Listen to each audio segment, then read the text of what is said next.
భారతదేశ మాజీ ప్రధాని భారతరత్న స్వర్గీయ రాజీవ్ గాంధీ గారి వర్ధంతి సందర్భంగా ఈరోజు నిజామాబాద్లోని కాంగ్రెస్ భవన్లో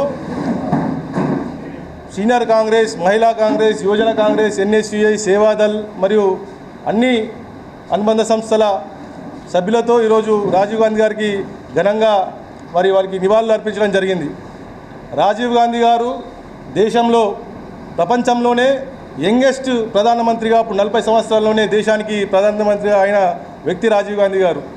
మరి ఆ రోజు దేశ సమగ్రత కోసం దేశానికి మరి వారి ప్రాణత్యాగం చేసిన వ్యక్తి రాజీవ్ గాంధీ గారు. రాజీవ్ గాంధీ గారు చేసిన డిసిషన్స్ మరి ఆ రోజు ఆ తీవ్రవాదుల చేతుల్లో రాజీవ్ గాంధీ గారు హతమైనరు.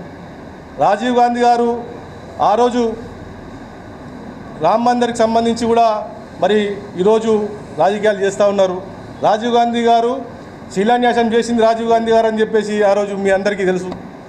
దాంతోపాటు రాజీవ్ గాంధీ గారు బతుకున్న పడితే ఈరోజు రామ్ మందిర్ ఎప్పుడో అయిపోయేదని చెప్పేసి ఆ రోజు మన బీజేపీ ఎంపీ సుబ్రహ్మణ్య స్వామి గారు కూడా పలు కార్యక్రమాల్లో చెప్పడం జరిగింది.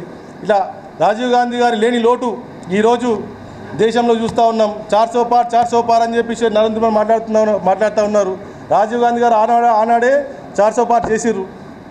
రాజీవ్ గాంధీ గారి లేని లోటుని మరి రాహుల్ గాంధీ గారి నాయకత్వంలో ఈరోజు దేశంలో కాంగ్రెస్ పార్టీ వారి ప్రాణ త్యాగాలని వృధా పోకుండా దేశ భవిష్యత్తుని కాపాడడానికి, రాజ్యాంగాన్ని, ప్రజాస్వామ్యాన్ని కాపాడడానికి రాహుల్ గాంధీ గారి నాయకత్వంలో, రాజీవ్ గాంధీ గారి స్ఫూర్తితోని మరి కాంగ్రెస్ పార్టీ ముందుకు పోతుందని మేము తెలియజేస్తూ ధన్యవాదాలు తెలియజేస్తాం. Thank you.